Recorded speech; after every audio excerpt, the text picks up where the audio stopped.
Like I said, thereafter, we should be able to have Kansala Katerega Julius, and then followed by Katopol, and later, after Katopol, Kansala Manje.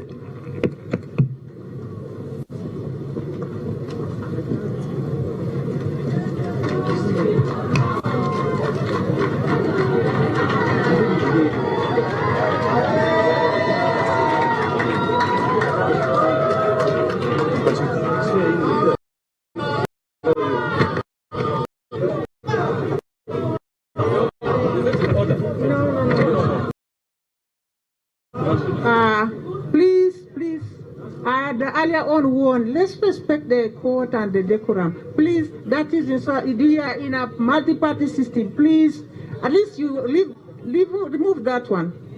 You will wear it later. Please, you are not going to swear in. Please remove it. Which remove one? That means you are in chain. You cannot be. You have a right to be free. No, leave him. You will remove that. Let's have the next councillor swear.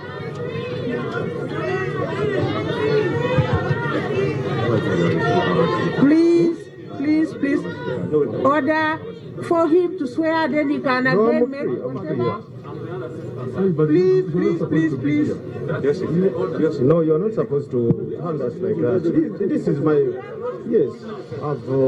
So we are not using any force. We are not using any force, but we are just directing that please, if you are to swear, just remove that swear and then put on the way you want your dress code to be. Your worship, what is the problem with this? Because I'm here. What is the problem? No. See how you've dressed. What is the problem with my dressing? Okay, let's sort it out as another. No, let's sort it out as another person swears in. It's not in order. I think your worship is not in order. It's not in order. Because I'm here, I was elected, I'm free, I'm here to, you know, what is the problem with this? Really? Can we have order if you are the vote? So let's have as we sort out the release of those others. When you swear in, you will be a person. Please, we are not going to continue, I have said.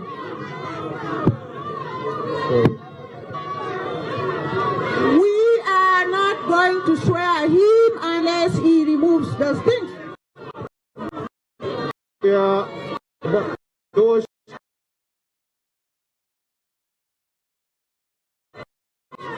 Ugandans are not free.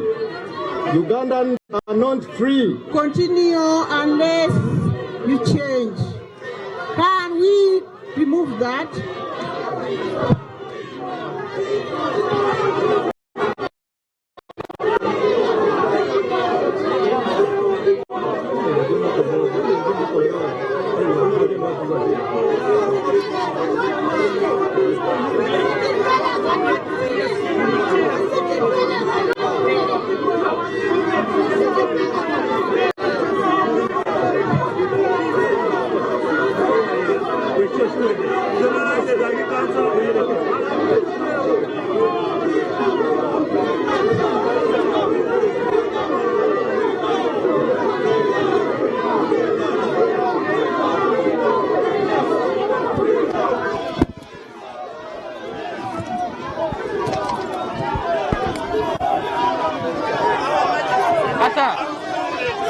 Unless there's order, I'm not going to proceed.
Bagagenda kati.